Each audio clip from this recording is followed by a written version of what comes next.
আসসালামু আলাইকুম, আমি তাজনিম। তো রুনা আপু আমার কাছ থেকে ব্লকের কোর্সটা করেছে, যদিও বা খুব একটা সময় পায় না, শুক্র শনিবারই ক্লাস করে। তো আপু আলহামদুলিল্লাহ নিউট্রেক্সের কাজটা উনি লাইট কালারের উপর ডিপ কালারের কাজটা অলরেডি আপু এটা সহ তিনটা 3 পিস করেছে।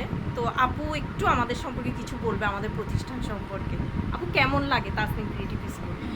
সবাইকে শুভেচ্ছা জানাই, ভালোবাসা জানাই।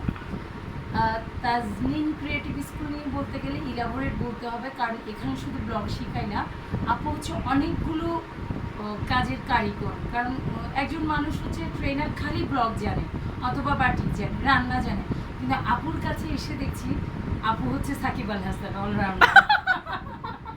মানে আপু হচ্ছে অলরাউন্ডার, কারণ উনি হচ্ছে ব্লগ জানে, বাটিক জানে, সেলাই জানে, হ্যান্ড পেন্ট জানে, গ্লাস পেন্ট জানে। মানে আমার এই বয়স, আমার বয়সটা না বলি, আমার এই অল্প বয়সে মানে আমি এত যে বলে না সব কিছুর ভেতরে পাঁচের ভেতর কি এক না, মানে সব জানে এরকম মানুষ আমি দেখি। মানে যে গান জানে সে তো গানই ভালো গায়, তাই না? যে নাচে সে ভালো নাচে। কিন্তু আপুকে দেখেছি যে মানে খুব চমৎকার, ওনার আচার খেয়েছি অসাধারণ। ব্লগ করছে, মুগ্ধ হচ্ছে, বাটিক করছে, মুগ্ধ হচ্ছে। আপু বালা চাও? এবং আপুর বালা চাও একটু খেয়েছি, আমার খুব ভালো লেগেছে। আমি চাইবো যে আপুর সাথে সবাই কাজ করুন।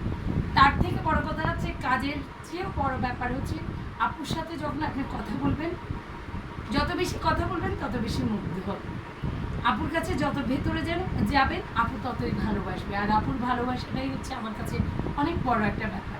কাজ আপনি যে কারো কাছে শিখতে পারবেন, কম আর বেশি, কিন্তু কারো মনের ভেতরে ঢুকে সে তার ভালোবাসা দিয়ে নিজের সন্তানের মতো করে আপনাকে পাশে বসানো, এটা আসলে আমি কোনো ব্যাখ্যা দিতে পারি না। Thank you so much.